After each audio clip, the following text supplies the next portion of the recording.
Everyone, good morning. আবার একটি নতুন মিনি ব্লগ নিয়ে চলে এলাম। তো তোমরা সবাই কেমন আছো বন্ধুরা? আশা করছি ভালোই আছো। তো আমিও খুব ভালো আছি। তো চলো, সকাল সকাল ছাদে চলে এসেছি। আর এই দেখো, স্নান হয়ে গেছে। এখন আমার ছাদে কি কি ফুল গাছ আছে সেগুলোই তোমাদের সঙ্গে শেয়ার করব। তো চলো, এই দেখো হলুদ জবা, লাল জবা, 3 রকমের জবা ফুলের গাছ আছে। আরও একটা গোলাপি কালারের জবা। দেখো এত সুন্দর লাগছে ওয়েদারটা। আর সকালবেলা তো এমনি ছাদে এলে পরে বেশ ভালোই লাগে, হালকা হালকা হাওয়া বইছে, এত ভালো লাগছে ছাদে এসে।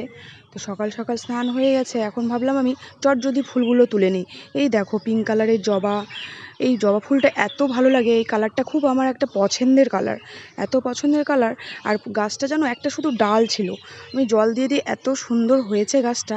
আর এই যে দেখো বৃন্দাবনী ফুলের গাছ, তোমরা অনেকেই হয়তো 12 মাসি ফুল বলো।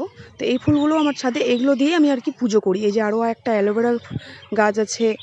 তো এই আমার ছাদে গাছ আর কি, এই গাছগুলোকে আমি খুব যত্ন করি। আর আমার ফুল বলতেই ভীষণ ভালো লাগে, মানে একদিন জল না দিলে মনটা সত্যি ভালো লাগে না যে কালকে হয়তো ফুল ফুটবে না, এরকম একটা ব্যাপার হয়ে যায়। তো দেখো প্রকৃতি, মানে চারিপাশটা সবুজ, এত ভালো লাগছে। তো চলো আমি চটজলদি ফুলগুলো এখন তুলে নেব।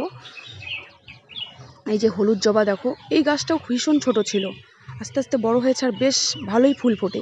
তো এই ছিল আমার আজকের মিনি ব্লগ। তোমাদের কার কার ছাদে কী ফুল গাছ আছে অবশ্যই শেয়ার করো, আর কমেন্টে জানিও আমার ফুল গাছগুলো কেমন লাগছে।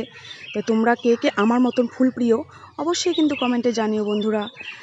Tata, bye bye.